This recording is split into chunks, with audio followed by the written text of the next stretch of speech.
लेकिन जी खान साहब से मुलाकात हुई है और खान साहब का मोराल पहले की तरह बड़ा बुलंद था और खान साहब के हौसले जो हैं वो पहाड़ों की तरह बुलंद थे। और किसी तरह से जो ख़बरें चलाई जा रही थी कि डील के हवाले से, तमाम बातों की खान साहब ने तरदीद की है। कोई ऐसी बात खान साहब ने ना की है, ना कोई खान साहब से मिलने आया है, ना कोई खान साहब ने किसी के ज़रिए मैसेज भिजवाया है। तो खान साहब ने वाज़ह तौर पर कहा कि सिर्फ़ और सिर्फ मैं यहाँ पर एक बात करूँगा, वो ये बात करूँगा कि इलेक्शन जो है वो टाइम के ऊपर होने चाहिए और इसके अलावा कोई और बात नहीं है। ये सारे वहम निकाल दें, इनके अंदर कोई वहम हो, इनके अंदर कोई ऐसी बात हो, अंदर से ये सारी चीज़ें निकाल दें। साइफ़र केस के हवाले से डिटेल से बात हुई और उन्होंने वाज़ेह पैगाम दिया कि आप बिल्कुल बताएं कि साइफ़र के ऊपर जो ये बोगस केस बनाया गया है ये क्या है। उन्होंने कहा जी बेसिकली साइफ़र जो है वो बाहर से मुदाखलत हुई और वहाँ से जब मुदाखलत हुई है और जो साइफ़र आया उसको डीक्लासिफाइड किया गया, वो बाकायदा तौर पर जो उसका प्रोसेस है वो फॉलो किया गया और कानून के मुताबिक कैबिनेट ने उसे डीक्लासिफाइड किया। और वो जो कॉपी है वो उसके हवाले से जो उसके अंदर लिखा था कॉपी के अंदर, मैंने अपनी जो है वो आवाम कौम को बताया कि किस तरह कोई हमारे मुल्क के अंदर मुदाखलत कर सकता है, बाहर से कोई धमकी भेज सकता है कि इस जो वज़ीर आज़म है इसको हटा दो। तो बेसिकली वो ये कह रहे थे कि ये साजिश इस वजह से की गई कि साइफ़र आया नहीं है, क्योंकि जो बाहर से मुदाखलत हुई जो अमेरिका है उनके हवाले से उन्होंने वाज़ेह ये बात की कि ये उनकी तरफ से ये जो है वो एक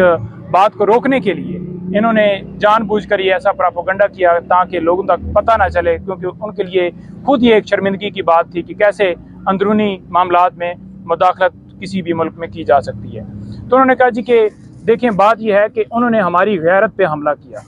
उन्होंने जो है वो हमारे अंदरूनी मामलात के अंदर मुदाखलत की।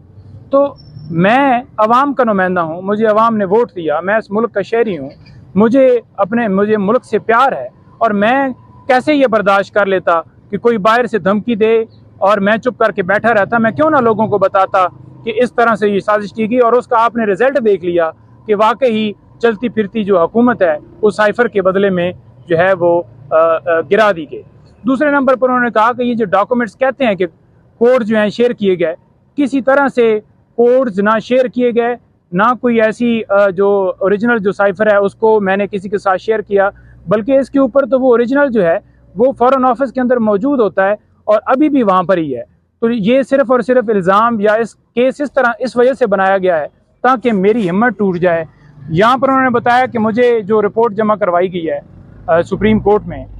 तो उन्होंने कहा कि ये देखें ये जो सारी बातें की जा रही हैं ना कि ऐसी सहूलतें मिल गई हैं, यूँ हो गया है, ये हो गया है, और वो बड़ा जो है अंदर जो है आराम कर रहे हैं। उन्होंने कहा जी बिल्कुल वही सेल है, उसी तरह से रखा हुआ है, वही पोजीशन है जो पहले दिन आके मैंने इधर बताई थी और उसी तरह से रखा गया है। लेकिन खान साहब ने कहा कि देखिए ये कुर्बानी देनी पड़ती है,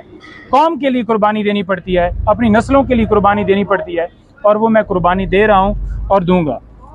आवाम के हवाले से उन्होंने वाज़ेह मैसेज भेजा है कि देखें जिस तरह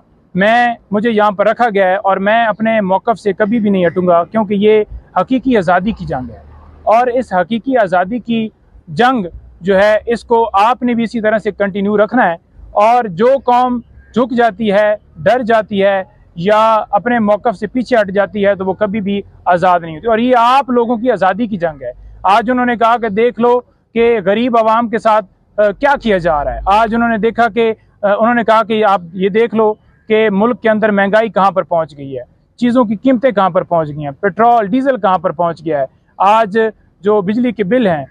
एक बंदे की तनख्वाह जो है 20-30 हज़ार है, तो कैसे वो 70-70 हज़ार बिल जो है वो अदा कर सकता है। एक मुल्क के अंदर जो मुआशी बहरान आ चुका है, उन्होंने कहा जी वाहिद इसका जो रास्ता है वो सिर्फ़ और सिर्फ इलेक्शन है और इलेक्शन जो है वो टाइम के ऊपर होने चाहिए और उनके खिलाफ कार्रवाई होनी चाहिए जिन्होंने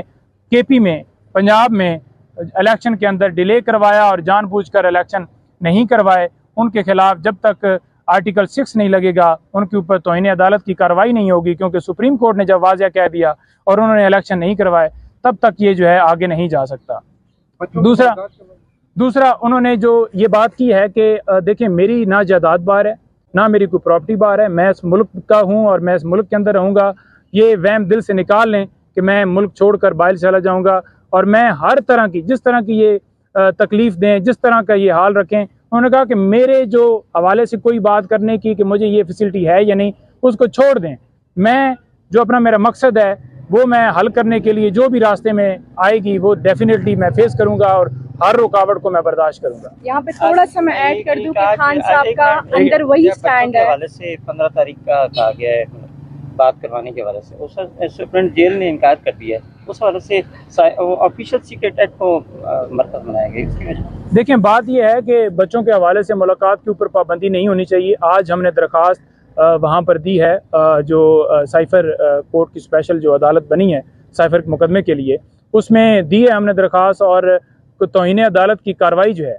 वो बाकायदा तौर पर जो है वो उन्होंने नोटिस भेजा है इनको और इनसे रिपोर्ट मांगी है कि आप ये जवाब दें, ताकि जो है इसके ऊपर ये जवाब देंगे और इनके खिलाफ बाकायदा तौर पर कार्रवाई होगी। क्योंकि जब कोर्ट के ऑर्डर थे कि मुलाकात बात करवाई जाए तो उन्होंने क्यों नहीं बात करवाई। और दूसरे नंबर पर साइफर कोर्ट जो है वो डेफिनेटली जज साहब 13 तारीख को यहाँ आ रहे हैं और वो वहाँ पर एक टेक्निकली बुनियादों के ऊपर डेट जो है एक्सटेंड कर दी गई, जिसका कोई जवाब नहीं था। 14 के लिए डेट रखी गई है, सुनने में आया है अभी हमें यहाँ पर 14 के लिए।